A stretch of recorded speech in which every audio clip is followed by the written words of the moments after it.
Bonjour et bienvenue pour ce TP filtrage passif analogique 1, filtre RC passe-bas. Donc, en introduction, je vous expose le plan de ce que nous allons faire. Alors, en grand 1, je vais faire quelques rappels théoriques sur la notion de filtrage, de quadripole, de filtre passif, actif, de pulsation de coupure, etc., etc., afin que nous soyons tous au clair sur le vocabulaire scientifique. Ensuite, dans un deuxième temps, je vais faire l'étude du filtre RC où, à partir du schéma du montage, je vais calculer la fonction de transfert et tout ce qui en découle. Et dans le grand 3, pardon, je vous montrerai le montage expérimental, comment on relève les mesures, et enfin, je ferai l'exploitation des résultats. Alors, quelques rappels théoriques. Grand 1. Alors, un filtre va, lorsqu'on lui soumet une série de signaux ou un signal complexe, n'en laisser passer que quelques-uns ou une partie. Cette sélection est fonction de la fréquence, du quadripole et de l'environnement du quadripole. Alors, qu'est-ce que ça veut dire concrètement? Ça veut dire qu'ici, nous avons un quadripole. Alors, c'est un modèle que l'on considère comme un seul bloc, avec deux bornes d'entrée et de sortie. Vous voyez ici la tension d'entrée en rouge VE, tension de sortie VS. Et donc, on va à l'entrée VE va correspondre à un signal simple ou complexe ou dans le temps un défilement de signaux à différentes fréquences. Et en sortie, on récupérera qu'une partie ou que certains signaux correspondant à certaines fréquences.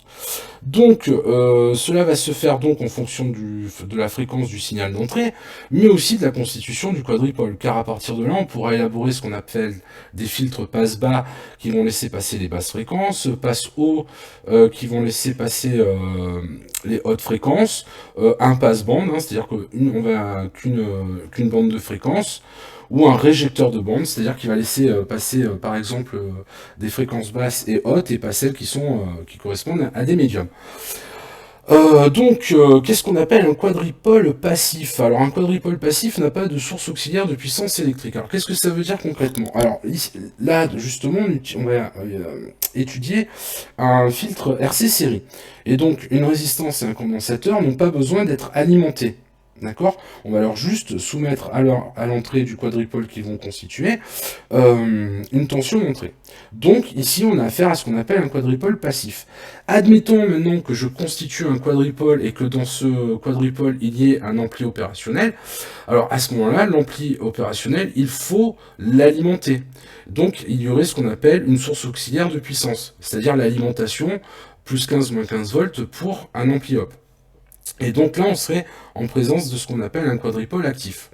Donc dans notre cas, je vous rappelle, voilà, on va étudier un quadripole passif. VEVS, je vous en ai parlé. Alors, un quadripole est dit linéaire lorsqu'il est constitué uniquement de dipôles et d'éléments de circuits linéaires. Alors, ça veut dire quoi? Ça veut dire par exemple ici, une résistance et un condensateur sont considérés comme des dipôles linéaires, donc notre quadripole est un quadripole linéaire.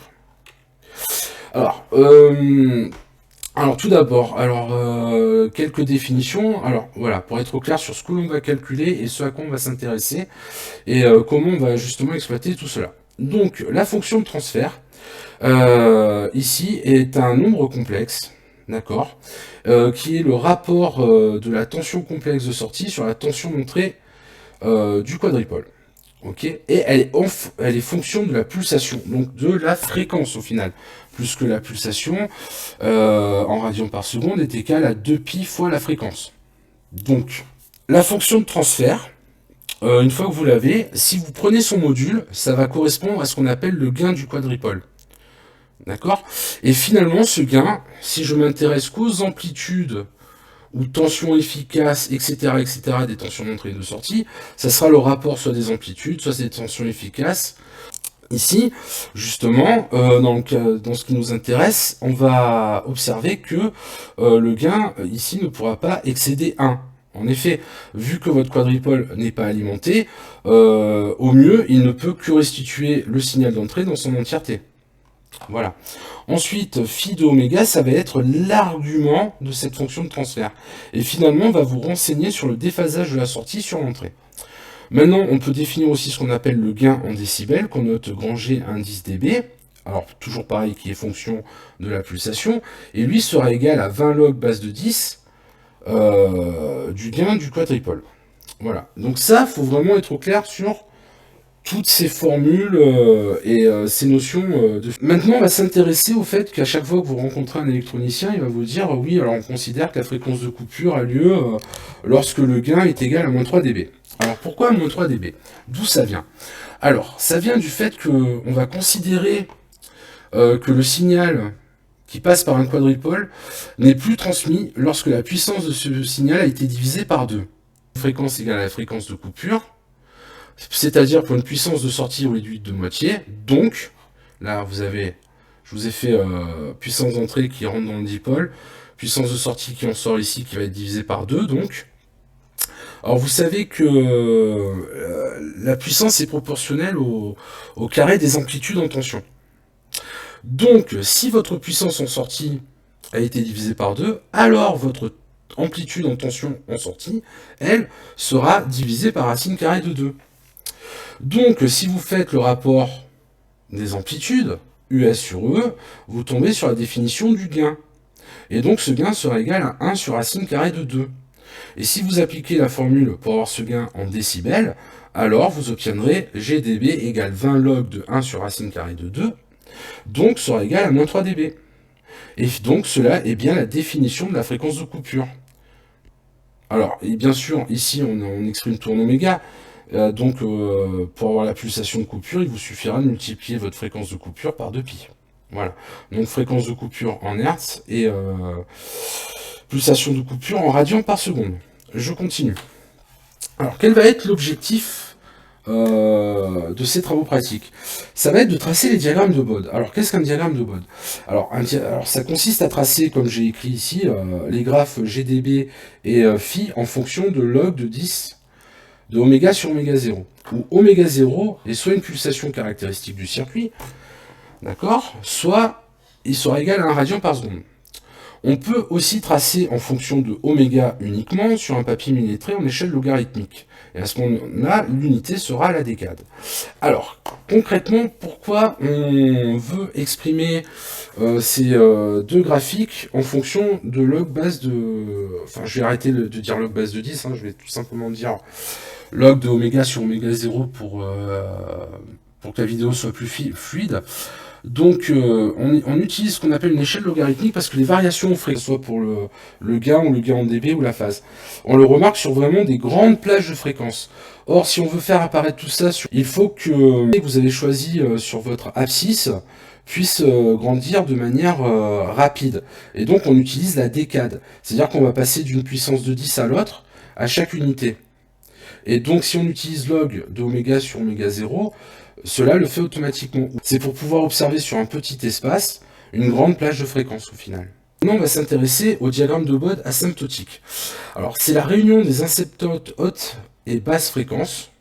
Chercher ce qui se passe à très basse fréquence, c'est-à-dire quand la pulsation tend vers 0, et à très haute fréquence quand la pulsation tend vers plus l'infini. Et donc, on va trouver des asymptotes aux limites qui vont nous donner finalement le comportement du quadripôle étudié. Alors, je passe maintenant à l'étude du filtre RC série que nous allons réaliser au montage. Alors, on peut en faire une première étude rapide en se disant, voilà, le montage que je vais réaliser est une résistance en série avec un condensateur. Donc là, j'ai bien un quadripôle, hein, puisque j'ai 2 pôles pour la tension d'entrée et 2 pôles qui sont au final aux bornes du condensateur pour récupérer la tension de sortie. Si je réfléchis en montage équivalent, je peux trouver assez rapidement la nature de ce type de filtre. Alors, si oméga tend vers plus l'infini, alors ici l'impédance complexe du condensateur, 1 sur JC oméga, va tendre vers 0. Et donc le condensateur va se comporter comme un fil. Or la tension d'un fil est nulle. Donc à haute fréquence, on ne récupère pas de tension en sortie. Maintenant, à basse fréquence, que se passe-t-il? Toujours avec l'impédance du condensateur, si oméga tend vers 0, à ce moment-là, 1 sur JC oméga, l'impédance va tendre vers plus l'infini. Et donc, votre condensateur va se comporter comme un interrupteur ouvert. Et la tension d'entrée va être totalement récupérée aux bornes de l'interrupteur ouvert. Et à ce moment-là, on récupère le signal. Donc, je peux en conclure que ce filtre est un filtre passe-bas. Maintenant, on va faire une étude plus approfondie afin de pouvoir tracer les diagrammes asymptotiques. Donc ici, j'ai refait le schéma du montage, hein, voilà. Donc bon, alors par rapport à la légende, moi j'ai écrit sur mon cahier que j'ai pris en photo et mis en PowerPoint pour vous expliquer tout ça. Moi j'ai une notation grand U au lieu de petit v. Hein. Ensuite, la petite barre pour dire que c'est une tension complexe. Hein, je suis en notation complexe. Donc je commence par me simplifier la vie en utilisant le pont diviseur de tension.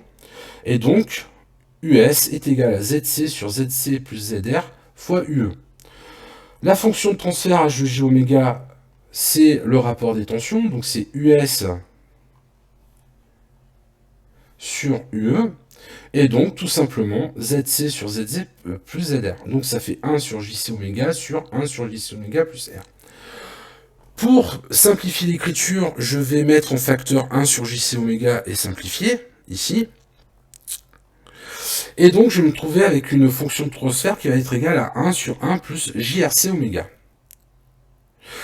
Ensuite, ici, on utilise donc un RC série. Et on a vu, lorsqu'on a étudié les régimes transitoires, que la pulsation propre du système était égale à 1 sur RC.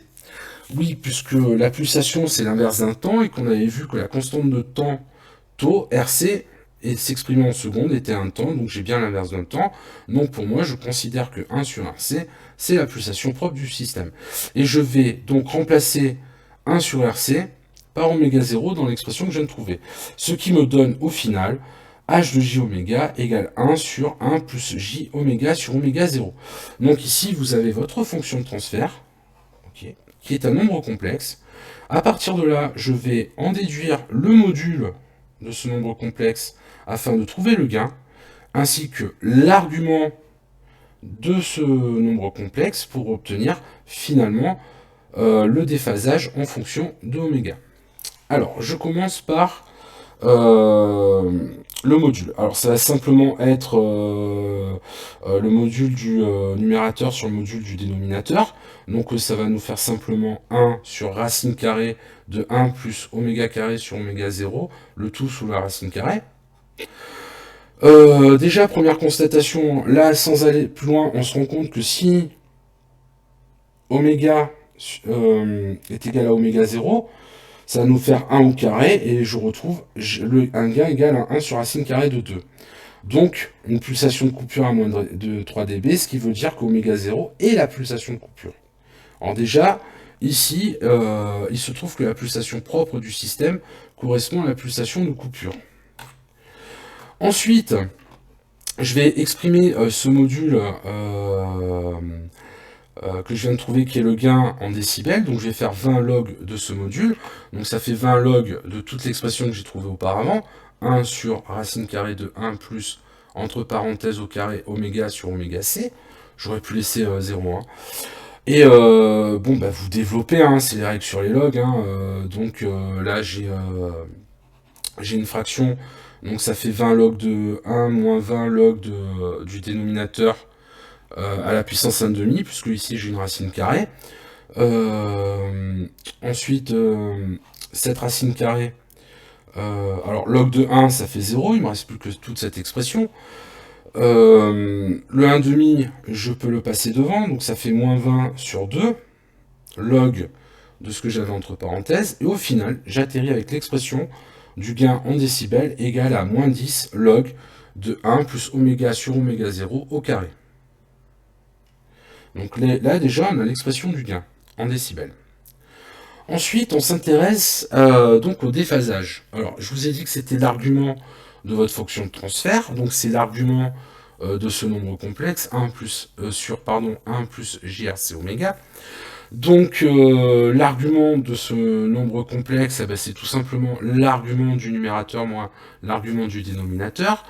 L'argument d'un réel pur, c'est 0, moins l'argument de tout ça. Donc, arc tangente de la partie imaginaire sur la partie réelle. Comme on a un moins devant, ça devient moins arc tangente de oméga RC. Puisqu'on fait RC oméga divisé par 1. Donc oméga RC. Donc, si je remplace RC tout simplement par oméga C ou ou oméga 0, j'obtiens le déphasage égal à moins arc tangente de oméga sur oméga c, ou j'aurais pu laisser encore une fois ici oméga 0. Donc, grâce à ces deux expressions auparavant qui sont trouvées, hein, donc ici GDB que j'ai encadré en rouge et phi que j'ai encadré en rouge, je vais pouvoir m'intéresser au comportement aux limites. À savoir, si nous avons une pulsation très inférieure à la pulsation de coupure, nous allons obtenir donc un gain qui va tendre vers 0, puisque cette quantité, pardon, ici, va tendre vers 0, il ne nous reste plus que log de 1, donc ça nous fait bien 0. Ensuite, le déphasage va être nul, et donc on va considérer que le filtre est passant. Oui, on n'a pas de gain en signal, mais on n'a pas de perte non plus, donc le filtre est passant. Et on n'a pas de déphasage. Ensuite, si la pulsation est très supérieure à la pulsation de coupure, ou oméga 0, ou pulsation propre du système, on va avoir un gain qui sera pratiquement égal à moins 20 log de oméga sur oméga c. Ben oui. Parce que si vous avez oméga qui est très grand par rapport à oméga 0, c'est cette quantité-là qui va être très supérieure à 1, donc 1 sera négligeable. Là, j'ai le carré qui passe devant, ça fait moins 20 log de oméga sur oméga 0. Et donc, je constate ici que, aussi, vous faites le raisonnement, hein, là, oméga sur oméga c, ça va être quelque chose de, je me répète, de très grand, moins arc tangente de quelque chose de très grand, c'est moins 90 degrés. Donc, là, cette fois-ci, on a un déphasage de moins pi sur 2. Ensuite, on a une expression d'une asymptote, puisqu'on n'oubliez pas que le diagramme de Bode s'exprime en log de oméga sur oméga 0, donc de moins 20 dB par dégade. Donc là, on est vraiment dans la partie où le signal est filtré. Et à partir de quand ce signal est filtré, il sera filtré pour la pulsation égale à la pulsation de coupure. Donc à moins 3 dB. Donc il suffit de remplacer dans l'expression du déphasage et on va trouver moins 45 degrés, à savoir moins pi sur 4. Donc si on résume tout ça sous forme de diagramme asymptotique, qui ici sont en rouge, hein, donc on retrouve bien ici l'asymptote GDB égale 0 décibels, et ici le GDB égale à moins 20 log de oméga sur oméga 0, donc on a une pente de moins 20 dB par décade. Donc ça, ce que vous voyez devant vous en rouge ici, c'est ce qu'on appelle le diagramme asymptotique. Et vous allez voir que nous, avec les mesures qu'on va réaliser en travaux pratiques, on va retrouver cette courbe ici qui correspond au comportement réel. Donc ça, je vous ai déjà dit que la pulsation de coupure était à la pulsation propre du système. Voilà, hein, c'est-à-dire quand ici, là, on est à moins 3 dB. Et si on s'intéresse à la deuxième partie, au deuxième diagramme de Bode, à savoir le déphasage en fonction de oméga sur oméga 0, au départ, les deux signaux sont en phase, hein, donc on a un déphasage nul. Ensuite, on a un point d'inflexion ici à moins pi sur 4, hein, je vous l'ai calculé tout à l'heure, et ici, on va aller dans les grandes fréquences à moins pi sur 4. Donc, en ce qui concerne le montage expérimental, donc on va faire ce montage hein, que vous avez devant vos yeux. Hein, donc, le matériel utilisé, ça va être donc un dipôle ohmique de résistance 1500 ohms, un condensateur de capacité 22 nanofarad. Je vais utiliser un GBF pour générer la tension d'entrée UE et pouvoir donc agir sur la forme du signal, son amplitude et sa fréquence. Ensuite, je vais pouvoir afficher UE et US grâce à l'oscilloscope. D'accord. Petit point astuce, à la fréquence de coupure, l'amplitude de sortie divisée par racine carrée de 2, c'est-à-dire moins 3 dB. J'arrête pas de vous le dire depuis le début de cette vidéo. Donc déjà, on peut faire une première estimation de la fréquence de coupure en faisant un balayage rapide en fréquence. Donc voilà, quand vous faites votre montage, vous le faites, et puis vous faites toujours une première analyse, on va dire, qualitative. Ensuite, on va réaliser les différentes mesures dans un tableur. Donc, ici, je vais donc décider de la fréquence et de la tension d'entrée. Donc, et je récupérerai et je noterai quelle est l'amplitude du signal de sortie, en volts, hein, bien sûr. Je vais mesurer le déphasage qui est entre ces deux signaux. À partir de là, j'aurai le gain sans unité, c'est-à-dire le module de la fonction de transfert. Ici, j'aurai le gain en dB, d'accord, que je pourrais déduire par calcul. Et là, je vais faire log de oméga sur oméga 0. Et oméga 0, je le prendrai à partir de son expression. Donc là, on est sur le montage d'un filtre passe-bas, puisqu'en sortie, on a une capacité. Donc ici, on a l'association d'une résistance de 1,5 kΩ à un condensateur de capacité 22 nanofarad. Et là, l'idée, c'est qu'on obtient bien un quadripôle, puisqu'ici, vous voyez bien les deux fils d'entrée, où je vais envoyer un signal UE, et à la sortie ici, aux bornes du condensateur, US. Donc, qui va être la réponse de ce filtre par rapport à un signal d'entrée. Donc, on va commencer par une étude qualitative, à savoir faire un balayage rapide en fréquence afin de repérer rapidement la fréquence de coupure. Donc, l'idée, c'est que je vais donc générer un signal sinusoïdal. Je vais prendre d'amplitude pic à pic 2 volts et je vous expliquerai plus tard pourquoi, pour cette étude qualitative.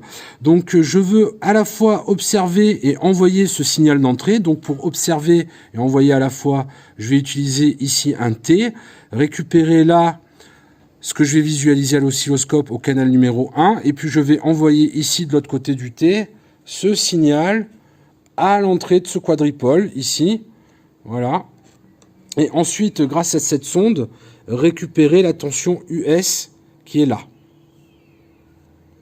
Ici. Et du coup, je vais pouvoir étudier la réponse de ce circuit par rapport à un signal d'entrée. Donc là, on est sur l'interface graphique du Virtual Bench. Donc on observe à l'oscilloscope en rouge le signal d'entrée UE de T, en jaune le signal US de T. J'ai choisi donc un signal d'entrée de type sinusoïdal. Ensuite, j'ai pris une amplitude de 6 volts pour le signal d'entrée.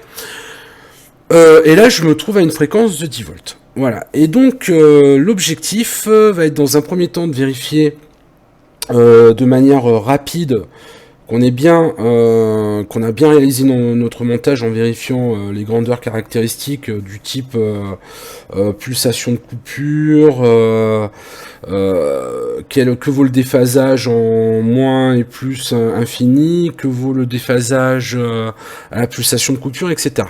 Et dans un deuxième temps, ensuite, de faire un relevé de mesure pour compléter le tableau Excel.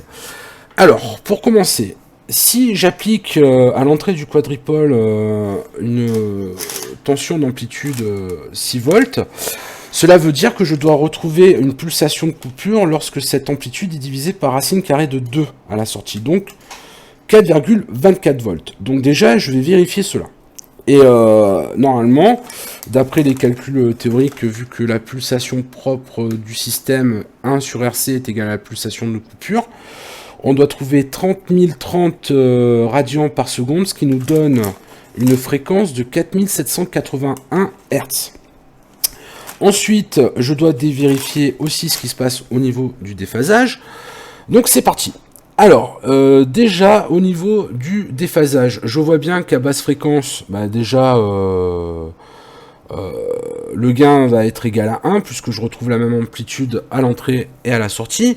Ensuite, je vois bien que les deux signaux sont en phase. On va le vérifier avec le mode XY ici. Donc, je fais le déclenchement XY, voilà. Donc, voilà, c'est typique d'un déphasage nul. Donc, pour l'instant, on est OK. Ensuite, je repasse sur un mode de temps normal. Là, je vais augmenter en fréquence jusqu'à atteindre en sortie 4,24 volts et voir ce qui se passe, à quelle fréquence ça arrive. Ah, j'y suis presque. Voilà, ici. Donc 4,23 volts. Et bon, alors attendez, hop, je vais faire un zoom sur le temps. Voilà, super. Voilà. Donc, la fréquence attendue était 4781. Là, on est à 4720 Hz, donc on est raccord. Je vais m'augmenter, voir s'il se passe quelque chose. Si je me mets à 81. Voilà, donc super. Donc on a bien l'amplitude d'entrée divisée par racine carrée de 2 à la sortie pour la fréquence de coupure, soit moins 3 dB. J'observe ici que la sortie est en retard, puisqu'elle coupe l'axe des abscisses après UE. Et ce retard, apparemment, c'est caractéristique d'un déphasage de moins pi sur 4. On va passer en mode XY pour le vérifier. Voilà, c'est typique, hein, on a une belle ellipse caractéristique d'un déphasage de moins pi sur 4. Donc le montage est cohérent pour l'instant. Donc voilà, vous faites toujours ceci, hein, vous regardez un peu vos grandeurs caractéristiques, vous savez un peu à peu près où vous devez vous situer. Histoire de pas passer par exemple je sais pas moi une demi-heure de prise de notes de résultats expérimentaux et puis après découvrir que finalement vous aviez mal fait votre montage ou mal réglé votre fréquence, votre amplitude, etc. Enfin voilà. Donc on va voir ce qui se passe si j'augmente en fréquence. Bah, on voit bien que ça, le signal de sortie diminue. Donc là ça veut dire qu'à basse fréquence jusqu'à 4781, le signal est transmis, et au-delà, il n'est plus transmis. Le déphasage augmente, augmente, augmente, augmente. Le signal de sortie diminue, diminue, diminue. Donc, voilà. Hein. Donc là, c'est en quadrature de phase. Hein. Moi, je vois bien qu'il y a un déphasage de moins pi sur 4. Hein, toujours pareil. Vous regardez toujours quel signal coupe en premier l'axe des abscisses pour déterminer celui qui est en avance en retard. Donc là, c'est toujours US qui est en retard. On va passer en mode XY pour voir si c'est... Voilà, super. Hein. Typique, figure d'ellipse typique d'un déphasage ici de moins pi sur 2. Voilà, donc quadrature de phase, moins pi sur 2. Lorsque on est dans des grandes fréquences, donc c'est-à-dire quand la pulsation tend vers plus l'infini. Donc c'est bon, pour l'instant, tout est raccord. Alors, je vais vous montrer à une fréquence précise comment on fait les mesures. Je sais pas, je prends au hasard, hein, voilà, je prends cette fréquence là à 1518 Hz. Hein, hop, je repasse en mode de temps normal. Je fais bien mon réglage hein, de base de temps. Voilà. Et là, par exemple, bon, je vais zoomer un peu. Et donc, c'est US qui est en retard. Donc là, ce que vous allez faire dans le tableur Excel, bah, vous rentrez en UE, ça va être 6 volts. Et US, 5,68 volts. Ensuite, vous allez noter aussi bah, à quelle fréquence ça se passe. Ici, 1518 Hz.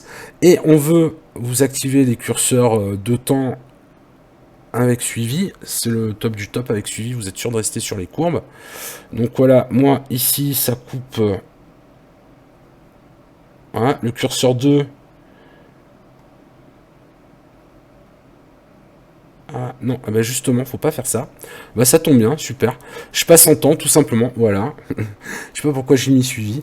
Donc là, vous avez le premier curseur, je vais le placer de manière à être sur... alors, vous zoomez le plus possible. Hein. Mais je vous l'avais expliqué ça, hein, quand on a étudié le régime transitoire pour le circuit RCRL. Voilà, je me place là. Curseur 2, c'est ici pour moi que ça coupe l'axe des abscisses. Donc vous avez delta X ici. Vous le lisez, c'est votre delta T. D'accord. Donc là, ça va nous faire 31,226 microsecondes. Et donc, vous notez ça à chaque fréquence, les amplitudes à chaque fréquence, et de manière automatique sous Excel, vous entrez la formule pour calculer le déphasage, le gain en décibels. Là, vous avez la fréquence, vous retrouvez la pulsation oméga en faisant la fréquence fois... c'est-à-dire oméga égale 2πf, voilà, ça sous Excel. Ensuite, vous rentrez votre pulsation propre du système, et vous faites le calcul automatique de log de oméga sur oméga 0 à chaque fréquence, et puis vous n'avez plus qu'à afficher. D'ailleurs, on va faire ça tout de suite. Je vous avais dit que vous notiez la fréquence à laquelle vous envoyez le signal d'entrée. la valeur de l'amplitude de votre signal d'entrée, la valeur de l'amplitude de votre signal de sortie, le gain. Alors le gain, regardez ici, vous faites le calcul case C2 divisé par B2, donc 3 divisé par 3,08. Et ensuite, vous n'avez plus qu'à tirer, et puis vous allez avoir un calcul automatique de votre gain, puisque... Alors, j'ai pris des résultats d'étudiants, hein, j'ai pas tout refait les mesures. Hein. Du coup, là, à 200 Hz, il trouve ces résultats. Par exemple, quand on est à 15 000 Hz, bon, ils ont toujours 3,08 en amplitude d'entrée en volts, et puis en sortie, ils n'ont plus que 0,92 volts d'amplitude. Donc, quand ils ont rentré la formule, ils ont tiré la case pour faire le calcul automatiquement, bah là, ils ont un gain de 0,3. Bon, le gain est sans unité, parce que c'est un rapport de tension. Ensuite, à côté, du coup, ils ont calculé le gain en décibels. Voilà, donc c'est 20 log de la case des deux, donc du gain qu'ils avaient précédemment. Voilà. Ensuite, la pulsation du signal d'entrée, bah, c'est tout simplement 2π fois la fréquence du signal d'entrée. Voilà. Donc la formule, c'est 2 étoiles grand P, grand I, fermez les parenthèses, étoile A2, parce qu'ils ont mis en A2 la fréquence, et puis ensuite en A3, etc. Donc plus qu'à tirer, et Excel fait tout le travail. Les rapports pulsation sur pulsation propre, alors ils ont calculé oméga 0 en fonction des composants, d'accord? Voilà, donc ça leur donne 30 030 radians par seconde, et à chaque fois, ici a été calculée la pulsation du signal d'entrée, ils n'ont plus qu'à tirer, et Excel fait le boulot pour vous. Pareil, vous passez en log ici, donc ils ont fait log de oméga sur oméga 0, donc eux, ici, bah, la formule du log sous Excel, tout simplement de la colonne d'avant. Pour avoir phi en degrés, bah, c'est ce que je vous avais expliqué. Ici, alors, ils ont delta T là, hein, c'est la dernière colonne, ils l'ont noté là. Moi, j'ai corrigé en fait, parce qu'ils avaient oublié, si vous voulez, de mettre un signe moins. Parce que ils n'avaient pas compris que la US était en retard sur UE. D'accord? Et du coup, pour eux, tout leur delta T était positif. Donc moi, j'ai juste changé ici, j'ai rattrapé la sauce en mettant un moins dans la colonne du déphasage phi, et je l'ai fait en degrés, parce que je trouve que c'est plus parlant d'avoir un diagramme de Bode en degrés. Je trouve ça plus parlant qu'en radian, parce qu'on remarque vite les grandeurs caractéristiques. Et du coup, bah là, ils ont, comme je vous ai montré avant, avec les curseurs de temps, noté ce retard. Ensuite, moi, bah, j'ai fait ici la formule... Alors, attendez, j'ai fait une bêtise. Bon, je sors de cette bêtise. Ah, voilà, j'ai fait une bêtise. Bon, je reviens ici. Voilà, c'est pas grave. Je n'enregistrerai pas la modif. Donc ici, j'ai ajouté le moins, J3 fois 360 fois A3. Donc en fait, c'est les rapports de proportion. Je vous ai dit que le retard sur la période, d'accord, est égal à la phase sur, au déphasage, pardon, sur 360. Et ensuite, on ajoute un moins ou pas en fonction de qui est en retard quand on regarde à l'oscilloscope. Donc une fois que tout ça est fait, hein, vous sélectionnez vos données, insertion, nuage de points, etc. Et voici ce qu'on obtient. Donc là, on a vraiment...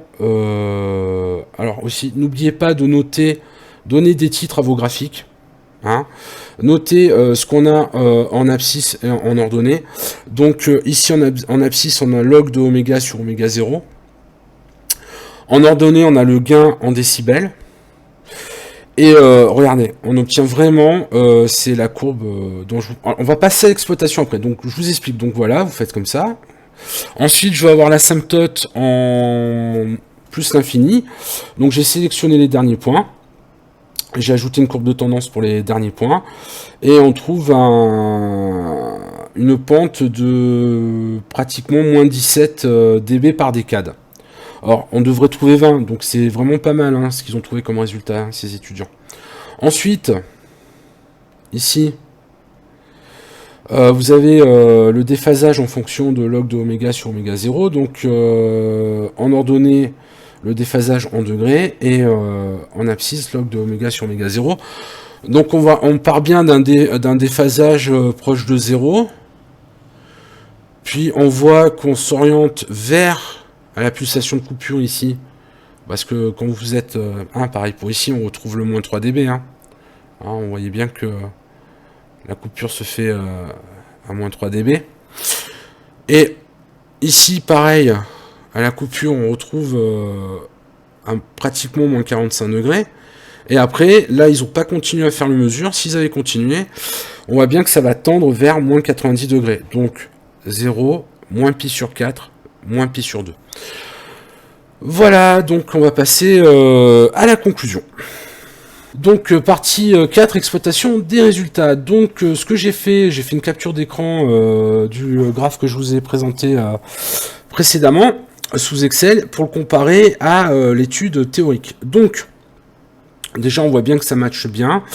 On retrouve pratiquement le moins 20 dB par décade. Voilà, on a bien la courbe ici réelle qui est en vert, qu'on retrouve de manière pratique en laboratoire. Donc, du coup, on a rempli l'objectif de réaliser première partie des diagrammes de Bode, à savoir le gain en décibels en fonction de log d'oméga sur oméga 0. Et en ce qui concerne le déphasage, voilà, pareil, je vous ai mis côte à côte. Donc, on retrouve bien la courbe. Alors, les étudiants ne sont pas allés assez loin, c'est dommage. Ça aurait dû monter un peu plus en fréquence, on aurait eu la fin de la courbe. Mais on retrouve la courbe réelle dont je vous ai parlé avant en vert. Voilà, donc bon, j'espère que les explications ont été claires. S'il y a des difficultés sur la partie théorique, n'hésitez pas à vous repasser la vidéo lentement. Après, on va se retrouver en travaux pratiques. Au revoir.